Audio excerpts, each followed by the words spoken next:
Curso del perdón. Paso 10. ¿Por qué perdonar? Cuando perdonamos, nos liberamos de la esclavitud producida por el odio y por el resentimiento, para recobrar así la felicidad que había quedado bloqueada por esos sentimientos. Bienvenidos a una nueva lección del curso basado en el libro Del resentimiento al perdón, una puerta a la felicidad, de Monseñor Francisco Ugarte Corcuera. Hoy comenzamos la cuarta y última parte de este maravilloso recorrido, el misterio del perdón. Te saludamos desde Conociendo Más Nuestra Fe Católica. Después de estas primeras 9 lecciones en las que hemos estado reflexionando acerca del perdón, tal vez nos convenga preguntarnos, ¿y por qué perdonar? La pregunta tiene su lógica. Si es tan difícil perdonar, al menos ciertas ofensas, ¿qué necesidad tenemos de hacerlo? ¿Realmente vale la pena? ¿Qué beneficios trae consigo el perdón? En definitiva, ¿por qué habremos de perdonar? El primer motivo que probablemente vendrá a la mente es que cuando perdonamos, nos liberamos de la esclavitud producida por el odio y por el resentimiento. Y esto nos ayuda a recuperar la felicidad que había quedado bloqueada por esos sentimientos. Algo que ayudaría muchísimo es darme cuenta que sentir el resentimiento hacia otra persona hace depositado mi felicidad en las manos de esa persona. Le he conferido un poder muy real hacia nosotros. Y solamente volveremos a ser libres cuando tome en mis manos la responsabilidad de nuestra propia felicidad. Esto normalmente quiere decir que debo perdonar a la persona que resiento. Debemos liberar a esa persona de la deuda real o imaginaria que nos debe. Y debemos liberarme a mí mismo del elevado precio del constante resentimiento. También tiene mucho sentido perdonar en función de nuestras relaciones con los demás. Las diferencias con las personas que tratamos y queremos formar parte ordinaria de esas relaciones. Algunas veces, tales diferencias pueden convertirse en agravios, que duelen más cuando provienen de quienes más queremos: los padres, los hijos, el propio cónyuge, los amigos o las amigas. Si existe la capacidad y disposición de perdonar, estas situaciones dolorosas se superan y se recobra el amor a la amistad. En cambio, si no se perdona, el amor se enfría o incluso puede quedar convertido en odio, y la amistad, con todo el valor que encierra, puede perderse para siempre. Además de estos motivos humanos para perdonar, existen razones que podríamos llamar sobrenaturales, porque derivan de nuestra relación con Dios. De ninguna manera se contraponen a las anteriores, sino que las refuerzan y las complementan. Hay algunas situaciones extremas en las que los argumentos humanos resultan insuficientes para perdonar, y entonces se hace necesario recurrir a este otro nivel trascendente para encontrar el apoyo que falta. ¿Cuáles son esas razones? Dios nos hace libres y por lo tanto capaces de amarle o de ofenderle mediante el pecado. Si optamos por ofenderle, Él nos puede perdonar si nos arrepentimos, pero para ello ha establecido una condición: que antes perdonemos nosotros al prójimo que nos haya agraviado. Así lo repetimos en la oración del Padre Nuestro: perdona nuestras ofensas como también nosotros perdonamos a los que nos ofenden.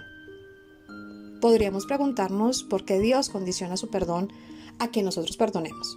Y aún más, nos exige que perdonemos a nuestros enemigos, incondicionalmente, es decir, aunque estos no quieran rectificar. Lógicamente, Dios no pretende dificultarnos el camino y siempre quiere lo mejor para nosotros. Él desea profundamente perdonarnos, pero su perdón no puede penetrar en nosotros si no modificamos nuestras disposiciones. Al negarnos a perdonar a nuestros hermanos y hermanas, el corazón se cierra, se endurece, lo hace impenetrable al amor misericordioso del Padre. Dios respeta nuestra libertad, condiciona su intervención a nuestra libre apertura para recibir su ayuda, y la llave que abre el corazón para que el perdón divino pueda entrar es el acto de perdonar libremente a quienes nos han ofendido, no solo alguna vez, aisladamente, sino incluso de manera reiterativa. Porque tal vez no es tan difícil perdonar solo una gran ofensa. Pero, ¿cómo olvidar las provocaciones incesantes de la vida cotidiana? ¿Cómo perdonar de manera permanente a una suegra dominante o a un marido fastidioso o a una esposa regañona, a una hija caprichosa o tal vez hasta a un hijo mentiroso? Esto solo es posible conseguirlo recordando nuestra situación, comprendiendo el sentido de estas palabras en nuestra oración de cada noche. Perdona nuestras ofensas, así como nosotros perdonamos a los que nos ofenden. Solo en estas condiciones podemos ser perdonados por Dios.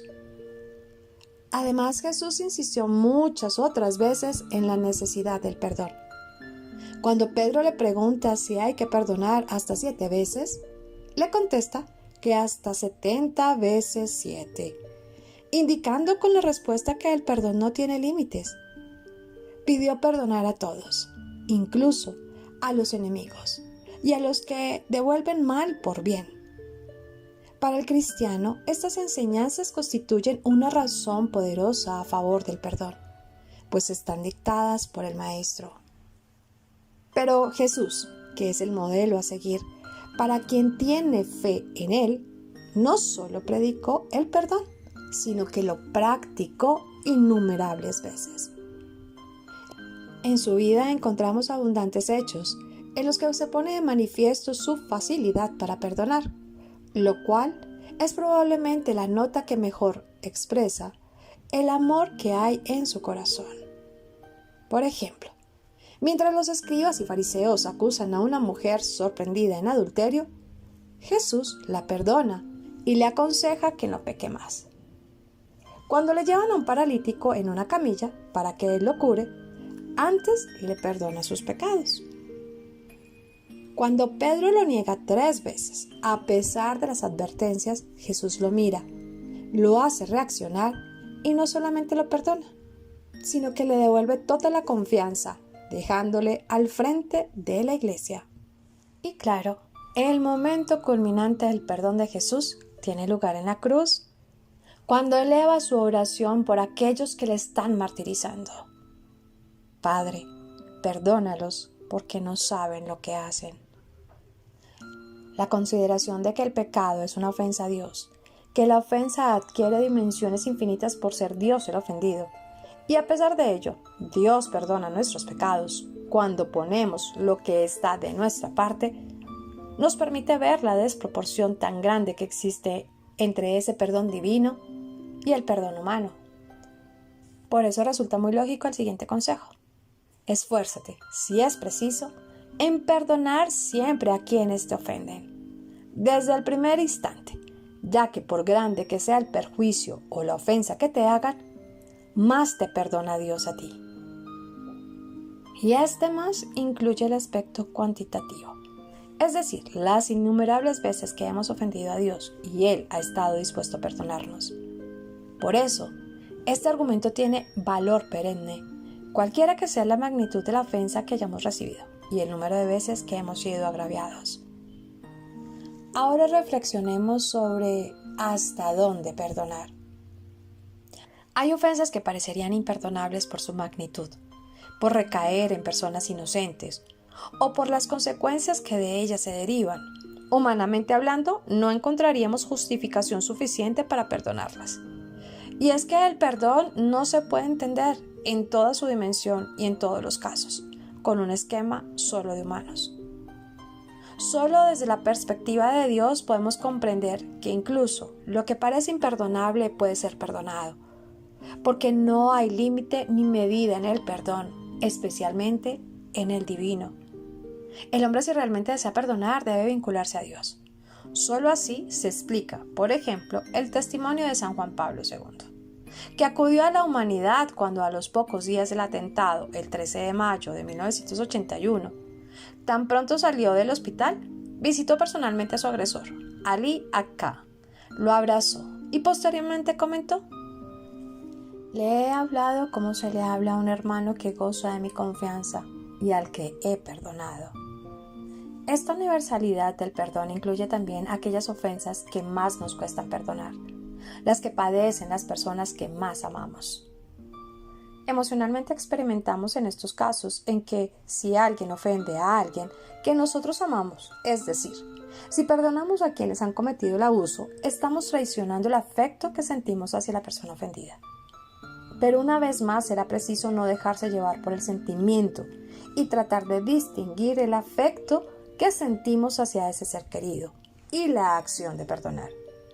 Y en la medida de nuestras posibilidades, procuremos concretar el amor buscando el bien de ambas partes, de quien ha recibido la ofensa y amamos naturalmente, mediante la ayuda y el afecto de que le convenga, y de quien ha cometido esa ofensa a través del correctivo que le facilite rectificar su conducta. La ausencia de límites y medida en el perdón incluye también volver a perdonar cada vez que la ofensa se repita. La frase de Jesús, hasta 70 veces 7, tiene sentido. Perdonar siempre significa que cada vez que se repite el perdón, es como si fuera la primera vez que se perdona. Porque lo pasado ya no existe. Porque todas las ofensas anteriores fueron anuladas y todas han sido borradas del corazón. Ahora bien, no confundir el perdón con la codependencia. No confundir el perdón con la codependencia. Es cierto que debemos perdonar hasta 70 veces 7, y eso es una realidad que debemos perdonar todas las veces que somos ofendidos. Sin embargo, también debemos ser cautelosos y conscientes de la dignidad de nuestra persona, de la protección y la salvaguarda de nuestra integridad, así como de la protección y salvaguarda de la integridad de las personas que están a nuestro cuidado. Es importante cancelar una deuda moral, pero esto no significa que debamos exponernos a un peligro constante y latente. Cuando una persona agrede repetidamente de una manera violenta y física a nosotros o a personas que estén a nuestro cuidado, tal vez como efecto de alguna adicción padecida por el agresor, es importante cancelar la deuda moral para estar en paz con aquella persona y con Dios, así como nosotros mismos, pero es preciso tomar las precauciones y medidas que sean necesarias para nuestra protección, incluso, si es necesario, apartándonos del agresor y hasta rompiendo la relación con esta persona que puede resultar peligrosa. No debemos confundir el perdonar 70 veces 7 con una actitud de codependencia, en la que dependemos para vivir como una adicción de una persona que nos agrede y nos pone en riesgo.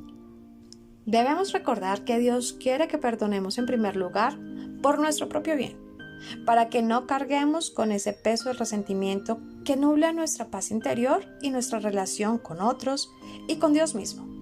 Al mismo tiempo, Dios quiere que se respete nuestra integridad. Reflexión final. Es un hecho que si perdonas en nombre de Cristo, debes hacerlo como Él. Qué difícil. Pero hay que intentarlo porque Cristo quiere perdonar y el hombre necesita ser perdonado y tú puedes dar ese perdón. No te canses de perdonar como Cristo, aunque falte mucho para igualar al modelo. No te canses, y si además lo tratas de hacer como Él lo haría, 1000 veces mejor. Necesitan tus hermanos sentir la mano de Cristo en el hombro, el beso de Dios en la frente, la mano que enjuaga las lágrimas. Tú eres esa mano y ese beso de Dios. Intenta hacerlo como Dios. Si perdonas como Él, te perdonarán. Si enjuagas lágrimas con idéntica ternura, ellos te amarán. Si les besas en la herida purulenta, ellos sanarán. Qué difícil, pero tienes que intentarlo. Aunque al principio no te salga igual, intenta hasta que seas de verdad ese Cristo en la tierra, ese Cristo que los hombres odian y que sin embargo necesitan más que el pan y el vino. Te necesitan, no te escondas de ellos, aunque solo en el cielo te lo agradezcan. Tu corazón debe acostumbrarse a amar y hacerlo con gusto y con amor. Tu corazón debe aprender a perdonar mucho, a perdonar con amor. Si perdonas en nombre de Cristo, debes hacerlo como Él. Examen de conciencia. ¿Agradezco a Dios el perdón de mis pecados? ¿Siento la alegría de haber encontrado el perdón de Dios? ¿O me olvido rápidamente de esta gracia? ¿Pido perdón por los que no lo piden? ¿Deseo con todo mi corazón perdonar todas las veces que sea necesario? Reflexión del día. Al negarnos a perdonar, el corazón se cierra y lo hace impenetrable al amor misericordioso de Dios. Debemos ser conscientes que a pesar de perdonar, pero debemos proteger nuestra integridad.